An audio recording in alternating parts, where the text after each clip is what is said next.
గారు తెగ నమ్మింది అన్నారు, which is not correct. It is only TOT. అది మళ్ళీ మనకే వస్తుంది, అది ప్రభుత్వ ఆస్తిగానే ఉంటుంది తప్ప అది రికార్డు వాళ్ళు రెక్టిఫై చేసుకోవాలి. నంబర్ 1.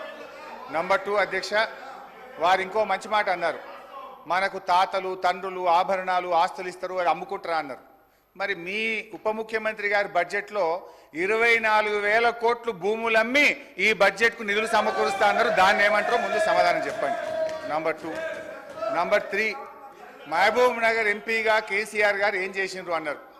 మీరున్న గత తెలుగుదేశం పార్టీ, మీరిప్పుడున్న కాంగ్రెస్ పార్టీ, మీరిద్దరే పాలమూరు వెనుకబాటుతనానికి కారణం. 1985లో శంకుస్థాపన చేసిన కల్వకుర్తి, నెట్టంపాడు, భీమా, కోయిల్ సాగర్ 1985 నుంచి 2014 వరకు 29 సంవత్సరాల్లో మీరిచ్చిన ఆయకట్టు కేవలం 26,000 ఎకరాలు.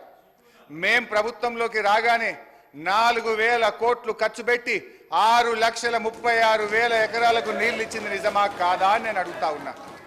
మీరు మీ సోకాల్ తెలుగుదేశం కాంగ్రెస్లు మహబూబ్ నగర్ జిల్లాకు ఒక్క మెడికల్ కాలేజ్ ఇవ్వలేదు. మేము 5 ప్రభుత్వ మెడికల్ కాలేజీలు మహబూబ్ నగర్ జిల్లాలో పెట్టాం. అధ్యక్ష, ఇట్లా మహబూబ్ నగర్కి ఏం చేశామో చర్చ పెడదామంటే రోజు పెట్టండి, నేను డీటెయిల్గా చెప్పడానికి రెడీగా ఉన్నా. అధ్యక్ష, అదేవిధంగా కాళేశ్వరం విషయంలో కూడా నేనేదో 80,000 అన్నారు. ఇరిగేషన్ వైట్ పేపర్ విడుదల చేసిన రోజు ఇక్కడి నుంచే నేను మాట్లాడినా. ఆ రోజు 94,000 చెప్పినా, ఈ రోజు 94,000 చెప్పినా మీరు సరిగా గుర్తుపెట్టుకోక సభను తప్పుదో పట్టించారు. ఇకపోతే ఇంకా చాలా విషయాలు అడిగారు, ఆయనకు అన్నిటికీ సమాధానం చెప్పగలుగుతా. బతుకమ్మ చీరల విషయంలో మహిళల్ని అవమానపరిచే విధంగా ముఖ్యమంత్రి గారు మాట్లాడారు. ఆయన వెంటనే క్షమాపణ చెప్పాలి, లేదా దాని సభ రికార్డ్స్ నుంచి తొలగించాలని చెప్పి నేను కోరుతా ఉన్నా. అధ్యక్ష, నేను ముఖ్యమంత్రి గారు చాలాసేపు చెప్పింది కానీ నేను పోతే నా సబ్జెక్టు డీవియేట్ అవుతుందని నేను అందులోకి డీటెయిల్గా పోతలేను. బట్ ఎప్పుడైనా డిస్కషన్ పెట్టండి, I'm ready to answer any question.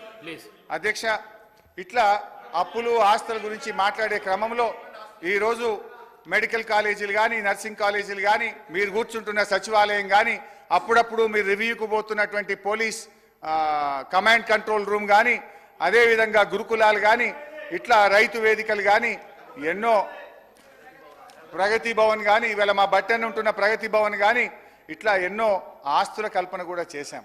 అందువల్ల దయచేసి ఎప్పుడు ఒక ప్రభుత్వం మీద, గత ప్రభుత్వం మీద దుమ్మెత్తడం మాని మీరేం చేస్తారో చెప్పండి. అదేవిధంగా అప్పుల విషయంలో క్లారిఫై చేశాం.